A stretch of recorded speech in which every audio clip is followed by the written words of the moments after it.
पिया के भाग अब जग जाएंगे, राम आएंगे, राम आएंगे, आएंगे राम आएंगे। मैं क्या करूं, मैं झाड़ू लगाऊं या दीप जलाऊं या बंदर बाले लटकाऊं या खुशियां मनाऊं, राम आएंगे।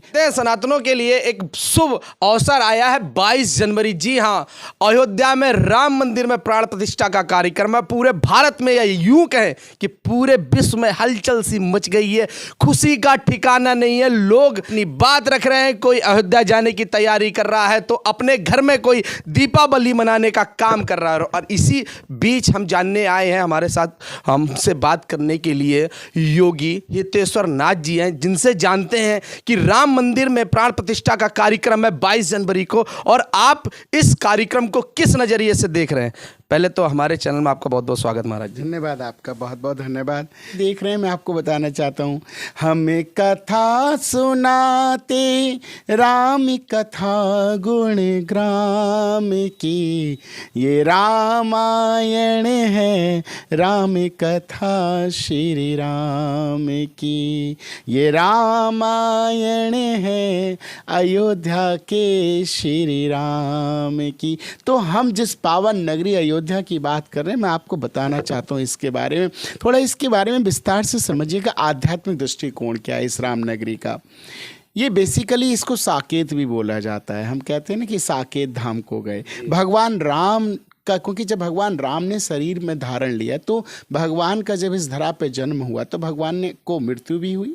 जो चीज़ जन्म लेती है उसका मृत्यु भी होती है। तो भगवान ने अपने आप को सरयू नदी के अंदर समाधिष्ट कर दिया था। ये पद्म पुराण में साफ बताया गया है।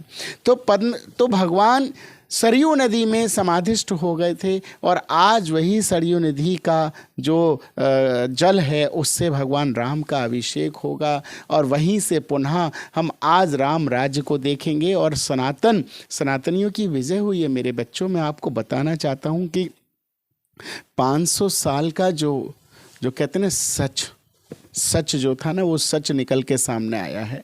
और ये बहुत बड़ी बात है। ये खाली मेरी जीत नहीं है, देश के 145 करोड़ देशवासियों की जीत है, सनातनी हिंदू राष्ट्र की जीत है, आदरणीय नरेंद्र मोदी की जीत है, विश्व हिंदू परिषद की जीत है, RSS की जीत है। ये हर बच्चे, हर वर्ग, हर माता, हर बहन, हर व्यक्ति की जीत है। यहाँ जो मुस्लिम भाई हैं, ये उनकी भी जीत है, हमारी नहीं, ये उनकी भी जीत है। क्योंकि that they knows very well, उनको भी पता है कि ये राम मंदिर था, ये बाबरी मस्जिद नहीं थी। और आज ये 2014 के बाद इस देश के अंदर एक ऐसा प्रधानमंत्री बना जिसको मैं कहना चाहूँगा, हो सकता है अतिशयोक्ति हो, लेकिन ये सत्य है कि 2014 के बाद देश का पहला प्रधानमंत्री अगर कोई हिंदू प्रधानमंत्री बना, वो सिर्फ और सिर्फ कोई और नहीं, आदरणीय नरेंद्र मोदी जी हैं, जो देश के हिंदू प्रधानमंत्री बने। और उनकी विचारधारा, उनकी सत्यता, उनका संकल्प ये संपूर्ण हुआ। और उन्होंने जिस संकल्प को लेके इस गद्दी को संभाला था, तो उनके 3 संकल्प हैं कि भैया काशी भी चाहिए और मथुरा भी चाहिए। तो 2024 में हम लोग बहुत जल्दी मथुरा और काशी दोनों पे हम लोग आएंगे, और बहुत जल्दी भारत के अंदर भगवा ही हो जाएगा। अभी राम में है, थोड़े दिन में शिव में होगा, और थोड़े दिन बाद कृष्ण में हो जाएगा। तो हमें तो कृपा ही कृपा है बाबा की। आज जी कैसे सोच रहे हैं 22 जनवरी को, किस नजरिए से देख रहे हैं, क्या संदेश देना चाहते हैं जनता के बीच में, क्योंकि खुशी का पल तो है। मैंने ये देखा सनातनियों के लिए जो 22 जनवरी है बहुत ज़्यादा खुशी का दिन है, क्योंकि सुनहरे अक्षरों में, इतिहास के पन्नों में लिखा जाएगा 22 जनवरी। देखिए, हमने राम को वन में जाते देखा, हमने राम को वन में जाते देखा, हमने वन से राम को अयोध्या आते देखा। आज हम राम को वही वन से अयोध्या, मुझे लग रहा है कि भगवान का वनवास अब ख़त्म हुआ है। अब तक वनवास ही वनवास था, इतना हम लोग पीड़ा को जो सहे हैं। तो मुझे तो एक बात अभी भी याद है, मैं जब अभी अयोध्या में गया था, तो अयोध्या में मैं कार सेवक के परिवार से मिला था। तो मैं आपको बताना चाहता हूँ कि वो जो एक बूढ़ी माता जी थी मुझसे, तो उनको बड़ा मुझसे प्रेम हुआ, बड़ा उन्होंने मुझे गले से लगाया कि आप राष्ट्र यात्रा लेके पूरे हिंदू राष्ट्र, सनातनी हिंदू राष्ट्र बनाने के लिए आप निकले हैं। तो ये 3 साल पहले की बात है। तो उन्होंने मुझसे एक बात कही थी कि महाराज जी, मेरा एक निवेदन है, मेरे पति का राम मंदिर के लिए जो कार सेवक बन के वो यहाँ आए थे, तो राम मंदिर के लिए उन्होंने अपने प्राणों की आहुति दी थी। तो मुझे नहीं पता क्या ये राम मंदिर बनेगा भी या नहीं बनेगा, मेरा सपना कहीं अधूरा ना रह जाए। तो उन्होंने क्या किया कि अपने गले का जो उनके मंगलसूत्र था वो उन्होंने एक लाल पोटली में बांध के रखा हुआ था। उस मंगलसूत्र को निकाल के उन्होंने अलमारी से मुझे दिया, बोले ये मेरे मंगलसूत्र है, मेरे पति ने प्राणों की आहुति इस राम मंदिर के लिए दी है, तो मैं ये चाहती हूँ कि इस मंगलसूत्र का जो भी पैसा हो या मंगलसूत्र जो भी है ये मेरा राम मंदिर के कोष में चला जाए। तो उन्होंने वो देने के बाद उन्होंने बताया, आप देखिए उस कार सेवक की पत्नी की मन की इच्छा कितनी आनंदित है वो कि अपने मंगलसूत्र को आज राम मंदिर में देना चाहती है। तो ये हम सबकी इच्छा होनी चाहिए। हम लोग सनातनी हैं, भारत के अंदर भगवान राम का मंदिर बनना ये सुनहरा अवसर ही नहीं है, ये मैं कहना चाहूँगा हम लोगों का भाग्य है कि हमारे भाग जगह, कहते हैं ना मेरी कुटिया के भाग अब जग जाएंगे, राम आएंगे, राम आएंगे, आएंगे राम आएंगे। मैं क्या करूं, मैं झाड़ू लगाऊं या दीप जलाऊं या बंदर बाले लटकाऊं या खुशियां मनाऊं, राम आएंगे। मैं कहना चाहता हूं आप सब लोग अपने घर के अंदर 22 तारीख को मेरा आग्रह है कि अपने घर में दीपक जलाएं। दिवाली अब है असली दिवाली वो नहीं थी। अब तक तो हम लोग झूठी दिवाली मना रहे थे कि राम जी आ गए, लेकिन असली दिवाली 22 तारीख से मनेगी। 22 तारीख को रियल दिवाली मनाएं। हर घर के अंदर, दरवाजे पे, चौराहे पे, हर गली मोहल्ले में चमकता होना चाहिए। दीप जलाओ, दिए जलाओ, शंख बजाओ, घंटी बजाओ, सुंदरकांड का पाठ करो, हनुमान चालीसा का पाठ करो, खुशियाँ मनाओ, आस पड़ोस में मिठाइयाँ बांटो। ये 22 जनवरी की डेट बड़ी शुभ दिन है, बहुत शुभ तिथि है। और 2 और 2 4 राम का अंक है। मैं आपको बता दूं 22 राम का अंक, 2 और 2 4। तो 22 तारीख को जो चुना गया है, मैं आप सबसे कहना चाहूँगा, क्योंकि राम का जो अक्षर है वो भी 2 अक्षर में, मैंने आपको बताया राम का अक्षर 2, राम 2 अक्षर में राम, और तारीख कौन सी 2 और 2, मतलब 2 2। आप अगर देखें तो 2 2 हो गए 2 अक्षर में। तो इसीलिए भगवान का इतने बढ़िया तिथि चुनी है। आप सब लोग खुशियाँ मनाएं। अभी अपने जिक्र किया था राष्ट्र चेतना यात्रा जो चला रहे हैं, यानी कि हिंदू राष्ट्र घोषित करने की तैयारी कर रहे हैं, क्या असर देखने को मिल रहा है? देखिए, मुझे लगता है कि मैंने जो राष्ट्र चेतना यात्रा पिछले 5 वर्षों से मैं निकाल रहा हूँ, और जहाँ जहाँ मैंने यात्रा निकाली है वहाँ वहाँ सरकार बनी है। ये मेरे हनुमान जी की विशेष कृपा रही है। जहाँ भी मैं गया, जिस जिले में, जिस प्रदेश में जहाँ मैं गया, वहाँ पे मेरे राम जी की सरकार बनी है। अब जैसे उत्तर प्रदेश में तो आदरणीय योगी आदित्यनाथ जी, आप सोचिए, पुनः मुख्यमंत्री बने। ऐसी उत्तराखंड में पुष्कर धामी जी, मैंने यात्रा करी तो पुष्कर धामी जी मुख्यमंत्री बने। मध्य प्रदेश में मैंने यात्रा करी तो आप देखिए बीजेपी की सरकार बनी आज वहाँ पे। इसी प्रकार राजस्थान में यात्रा करी तो हमारे शिष्य भजनलाल मुख्यमंत्री बन गए। ऐसी महाराष्ट्र में करी तो ऐसा तख्ता पलटा, हनुमान जी की ऐसी जय जयकार हुई कि एकनाथ शिंदे मुख्यमंत्री बन गए।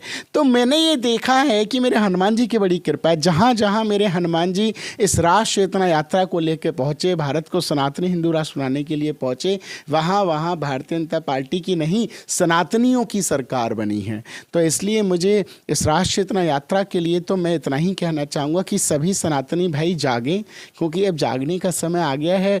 कुछ तो जाग चुके हैं, कुछ को जागना बाकी है। तो जो सो रहे हैं वो भी जाग जाएं। अब भारत के अंदर सिर्फ एक ही रहना चाहिए, भगवा में। आपने सुबह को सूरज देखा है, जब सुबह को निकलता है तो सूर्य किस प्रकार अपनी लालिमा को लेकर आता है। वो लालिमा भगवा कलर की होती है, बताता है कि ये भारत भगवा में है, पूरा विश्व भगवा में है। तो जब उगता है तो लालिमा आती है भगवा की, और जब जाता है तो अभी भगवा में ही जाता है। ये पहचान है, ये हमारी जो पंच तत्व है ये हमें पहचान कराते हैं कि भारत भगवा में है, विश्व भगवा में है। और इस अग्नि के इस तत्व को जानो। तो जब हम भगवा में हो जाएंगे, राम में हो जाएंगे, तो ये राष्ट्र चेतना यात्रा का यही एक उद्देश्य है कि जहाँ भी हो, जैसे भी हो, भारत सनातनी हिंदू राष्ट्र बने। गुरुजी, एक लास्ट सवाल है। विश्व में ये सोचने वाली बात है, सिर्फ भारत हिंदू कंट्री सिर्फ नेपाल है। भारत को भी दर्जा नहीं दिया गया है हिंदू राष्ट्र होने का, लेकिन नेपाल को सिर्फ है। और वहीं मुस्लिम कंट्री भी हैं, अवधी कंट्री भी हैं के नाम है, लेकिन हिंदुओं के लिए भारत में इतने सनातनी होने के बावजूद भारत को हिंदू राष्ट्र क्यों घोषित नहीं किया जा रहा है? देखिए, मैं इसको बताना चाहता हूँ, आपने बड़ी अच्छी बात कही है। हमें इस बात का बहुत बड़ा दुख है कि हमारे आसपास 57 देश मुस्लिम देश हैं, लेकिन भारत हमारा सनातनी हिंदू राष्ट्र देश घोषित नहीं हुआ है हिंदू राष्ट्र, लेकिन घोषित नहीं हुआ। हम चाहते हैं घोषणा हो। अब जिस प्रकार आपने अभी बात करी नेपाल की, नेपाल भी अब हिंदू राष्ट्र नहीं रहा। नेपाल के अंदर भी अब जो है विचारधारा बदल गई है। लेकिन हम भारत के अंदर, मैं चाहता हूं कि भारत को हिंदू राष्ट्र बनाना चाहिए, घोषणा करनी ही चाहिए, देरी अब नहीं होनी चाहिए। राम आ गए, शिव आने वाले हैं, कन्हैया जी भी आने वाले हैं, तो भारत को सनातनी हिंदू राष्ट्र बनने में अब ज़्यादा समय नहीं लगेगा। लेकिन मैं इतना कहना चाहता हूँ, इस देश के अंदर बाबर और जिस प्रकार औरंगजेब आए, इन लोगों ने हमारे मंदिरों को तोड़ा, और मंदिरों को तोड़ के इन्होंने शिव के ऊपर उन्होंने शव बना दिए। मतलब अपने लोगों की उन्होंने वहाँ पे मज़ारें बना दी। तो मैं चाहता हूँ भारत मज़ार रहित होना चाहिए, भारत मज़ार रहित होना चाहिए। हमें मज़ार नहीं, हमें हमारा शिव चाहिए हर जगह। तो इसलिए भारत मुस्लिम रहित होना चाहिए, भारत मज़ार रहित होना चाहिए। भारत के अंदर सिर्फ और सिर्फ सनातनी हिंदू राष्ट्र। और एक बात और, मैं कि ये बात बोल भी किस लिए रहा हूँ, इसको भी थोड़ा समझना चाहिए। इसलिए बोल रहा हूँ क्योंकि हमें मुसलमानों से कोई लड़ाई नहीं है, और ये लोग वो खुद भी जानते हैं कि मुसलमान खुद हिंदू थे, लेकिन वो किसी डर के कारण वो मुसलमान बने। लेकिन मैं चाहता हूँ अगर उनका डीएनए अगर आप कराओगे तो वो हिंदू ही निकलेंगे, लेकिन फिर भी उन्होंने अपने आप को बदला। मैं चाहता हूँ समय है, बदलो, अपने धर्म को पहचानो, अपने सनातन को पहचानो, अपनी संस्कृति को जानो, अपनी पहचान करो कि हम हैं कौन, हमारे पूर्वज कौन थे, हम किसकी संतानें हैं। तो कम से कम अपने पूर्वजों का सम्मान रखते हुए अपने धर्म के साथ, सनातन के साथ जुड़ो। लेकिन हमारे भारत में अंदर कुछ ऐसे भी लोग हैं, कुछ ऐसे मुस्लिम हैं, मैं आपको बताना चाहूँगा, जो भारत में खाते हैं और भारत पे ही घुर्राते हैं, जो भारत के टुकड़े करने की बात करते हैं, जो कहते हैं कि भारत तेरे टुकड़े होंगे, इंशाअल्लाह इंशाअल्लाह। मैं उनसे कहता हूँ, मैं खुद टुकड़े कर दूँगा, भारत के टुकड़े नहीं होने दूँगा। ये मेरा भारत है, ये मेरा भारत है, ये संपूर्ण भारत है। हमारे आदरणीय नरेंद्र मोदी जी ने क्या कमी छोड़ी है? आप क्यों में देखिएगा, जब भी मोदी जी ने जितना भी मदद किया है तो मुस्लिम को कभी अपेक्षित नहीं किया, मुस्लिम को साथ लेके किया। आप कहीं भी किसी भी दुकान पर चले जाएं, चाहे वो राशन हो चाहे कुछ हो, सबसे पहले मुस्लिम भाई लगा होता है, और लोग तो बाद में होते हैं। तो वो सबको साथ लेके चल रहे हैं, तो आप साथ आना क्यों नहीं चाहते? आप विचारधारा क्यों नहीं बदलना चाहते? आदरणीय नरेंद्र मोदी जी ने जिस प्रकार संसद भवन की जब पूजा हुई थी, तो उन्होंने वहाँ पे आयत पढ़ने के लिए मुस्लिम भाइयों को बुलाया था। मुझे अच्छा लगा, चाहते हैं वो सबका साथ सबका विकास वो चाहते हैं, लेकिन आप मन से क्यों नहीं आना चाहते? मैं चाहता हूँ सब लोग मन से आएँ, अपने आप को जाने, इस भारत को एक बार एक मुस्लिम से मैं उनके मुंह से सुनना चाहता हूँ कि हम चाहते हैं भारत सनातनी हिंदू राष्ट्र बने। आप देखिए पाकिस्तान की स्थिति, आज पाकिस्तान में रहने वाले मुस्लिम भारत में विलय होना चाहते हैं। आप सोचिए, पूछिए उनसे, वो भारत में विलय क्यों? क्योंकि भारत के अंदर संस्कृति है, भारत के अंदर सम्मान है, भारत के अंदर बेटी को सम्मान के दृष्टिकोण से देखा जाता है। लेकिन पाकिस्तान में बेटियों के साथ जो दुष्कर्म होता है ना, वो मैं आपको बता नहीं सकता। हिंदू की बेटियां वहाँ परेशान होती हैं, लेकिन हम लोग सर्वे भवन्तु सुखिनः सर्वे सन्तु निरामया सर्वे भद्राणि पश्यन्तु, हम सबको साथ लेने की बात करते हैं, शांति की बात करते हैं, स्वभाव की बात करते हैं, प्रेम की बात करते हैं, हम घृणा की बात नहीं करते। लेकिन ये लोग घृणा की बात करते हैं, और जो भारत के साथ घृणा की बात करना चाहते हैं, भारत को टुकड़े करना चाहते हैं, मैं उनको चेतावनी देता हूं, सुधर जाओ। ये नरेंद्र मोदी जी की सरकार है, ये देश के हिंदूवादी प्रधानमंत्री की सरकार है, ये उत्तर प्रदेश में योगी आदित्यनाथ की सरकार है। सुधर जाइए, अपने आप को सही ट्रैक पे लाइए। भारत माता की, भारत में रहना है तो जय श्री राम कहना होगा, भारत में रहना है तो भारत माता की जय बोलनी ही बोलनी पड़ेगी। ये मेरा अपना, और मैं तो पहले भी कहता हूँ, मेरे हर जगह हर कथा में मेरा सीधा सीधा सिद्धांत होता है, धर्म की जय हो, अधर्मियों का नाश हो, प्राणियों में सद्भावना हो। और दूसरी बात मैं आपको बताना चाहता हूं, और चादर फादर गैंग का सत्यानाश हो। मेरा तो यही विचारधारा है और मैं इसी विचारधारा को हर जगह बोलता हूँ। अगर आप सच में हमारे साथ हैं तो हम आपकी भी जय जयकार करेंगे, लेकिन भारत के टुकड़े करोगे तो सर्वनाश हो जाएगा, खत्म हो जाओगे। लेकिन भारत के टुकड़े नहीं कर सकते। ये मेरे राम का भारत है, शिव का भारत है, कृष्ण का भारत है, मेरा भारत है। इसके टुकड़े नहीं कर सकते। मैंने तो हर कर्म अपना करेंगे ए वतन तेरे लिए, दिल दिया है जान भी देंगे ए वतन तेरे लिए। ऐसी विचारधारा को रखने वाले हम लोग हैं और हमारी विचारधारा तो यही कहती है कि सबको साथ लेके चलना, और सबको साथ लेके चलेंगे भी। आप हमारे अपने हो, हमसे अलग नहीं हो, लेकिन सनातन के साथ जुड़ो, धर्म के साथ जुड़ो, अपने आप को पहचानो। बस यही कहना चाहता हूँ। ये हमारे महाराज जी जिन्होंने बताया खुशियां मनाओ, वो पल आ गया, सही दिवाली मनाने का समय आ गया और अपने भजन के माध्यम से पूरी बात रख गई। इसी के साथ जय हिंद, जय भारत, जय श्री राम।